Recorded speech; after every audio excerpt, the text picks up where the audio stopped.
कुमारी, आज मैं तुम्हारे सभी प्रश्नों का उत्तर देने के लिए तत्पर हूं।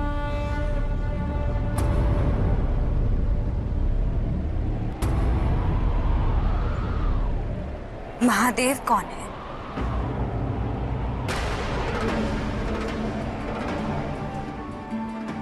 महादेव वो हैं जो नहीं है, और जो नहीं है वो महादेव है। मैं समझी नहीं।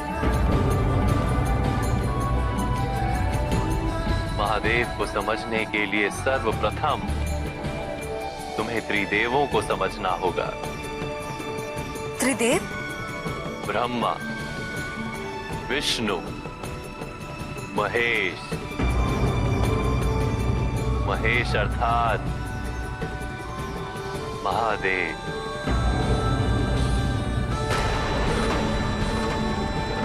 ब्रह्मा? ब्रह्मा कौन है? संसार के रचयिता। विष्णु? संसार के संचालन करता। और महादेव? संसार के संहार करता। जो विनाश करके संसार को संतुलित रखते हैं।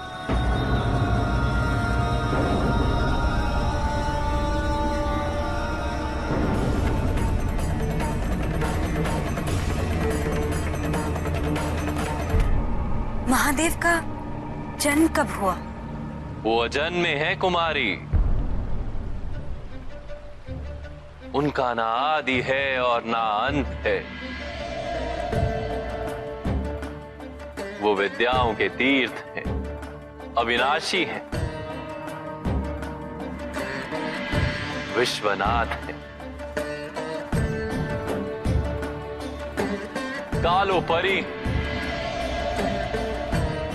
पंच महाभूतों के नाथ, भूतनाथ हैं वो।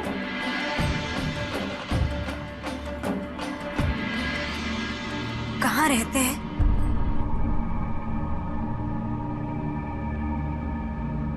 कैलाशपति। किंतु सारा संसार उनका निवास स्थान है। सर्वव्यापी हैं वो,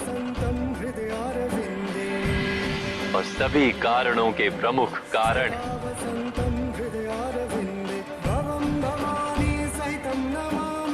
महायोगी, वैरागी।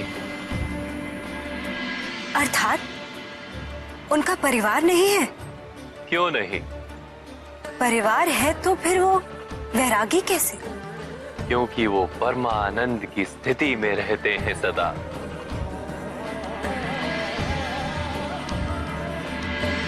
और उनकी इसी परमानंद की अनुभूति समस्त संसार के लिए भी आवश्यक थी। और इस परमानंद को संसार में प्रसारित करने के लिए शिव और शक्ति का मिलन आवश्यक था।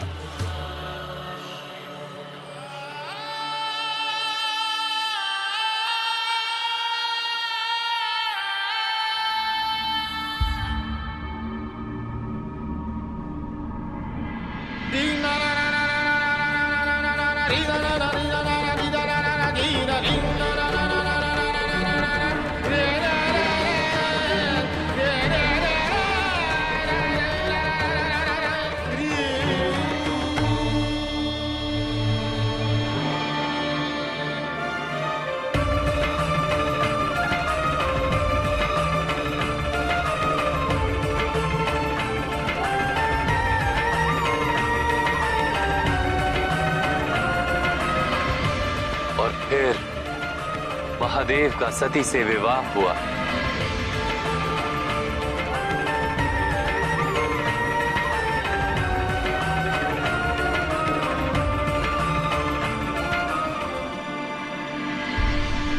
सती का शक्तिपीठ से क्या संबंध है?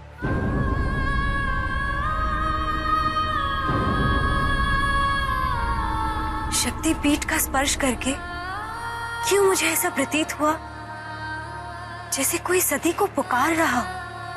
सती का शक्तिपीठ से कोई संबंध नहीं, अपितु शक्तिपीठ ही सती है। पृथ्वी की जननी सती का शरीर जब तक पृथ्वी में समाहित नहीं होता, तब तक सती के प्रति शिव की अनुरक्ति का अंत नहीं होगा।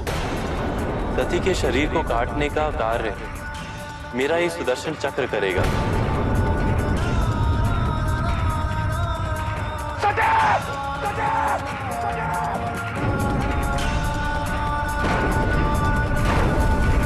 इस शक्तिपीठ की रक्षा का संपूर्ण दायित्व तुम्हारा है। इस महाद्वीप पे जहां जहां शक्तिपीठ की स्थापना होगी, वहां मेरा एक भैरव रक्षक के रूप में विद्यमान रहेगा।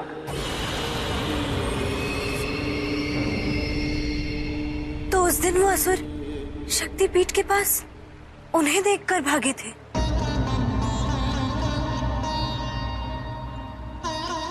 इसलिए मुझे अनुभूति हुई, क्योंकि वो महादेव के ही एक रूप है।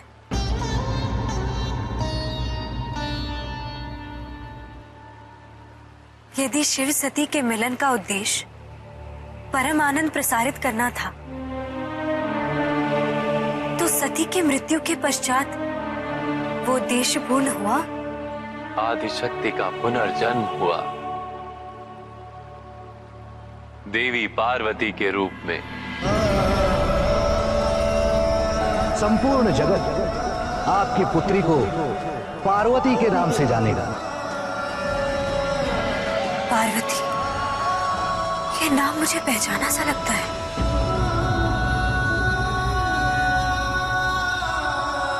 देवी पार्वती की ये यात्रा अत्यंत कठिन थी, क्योंकि उन्हें महादेव को साधना से बाहर निकालना था। हम आपके सम्मुख है स्वामी, आपकी अर्धांगिनी। अब तो नेत्र खोलिए महादेव। अब हम नवीन मर्यादा के साथ अपने पत्नी धर्म का पालन करने हेतु आपको पुनः समर्पित है। नेत्र खोलिए ना स्वामी। जब महादेव ने नेत्र नहीं खोले, तो देवी पार्वती वर्षों तक महादेव की साधना में लीन हो गए। तो क्या महादेव साधना से बाहर निकले? हाँ कुमारी पार्वती,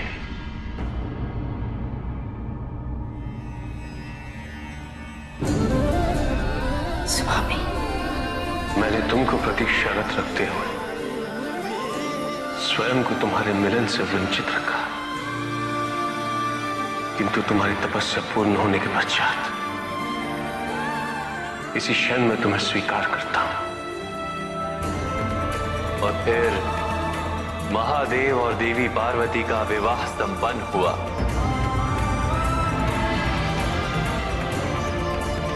और उनका परिवार कैलाश पर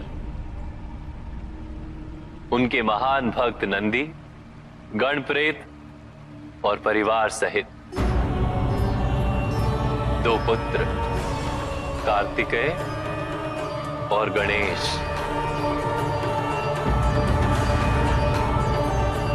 समय के इस अनंत घटना चक्र में शिव और शक्ति सदैव साथ रहेंगे। उन्हें साथ आना ही होगा।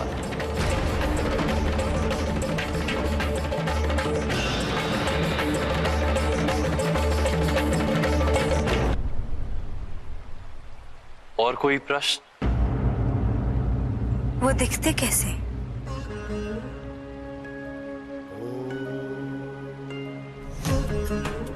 निराकार है वो, निर्गुण है वो, गंगाधर है वो, सूर्य के समान गौर वर्ण है उनका, नीलकंठ है वो ही अमर है। और प्रत्येक मृत्यु में वो ही मरते भी हैं। महापर्वत हैं वो, और सूक्ष्म तृण भी वही है। पृथ्वी वो है, आकाश वो है, बंधन है वो और मुक्ति भी वही है। काल, कूट, विष और अमृत भी वही है। ज्ञान भी है और अज्ञान भी। प्रकाश, अंधकार है।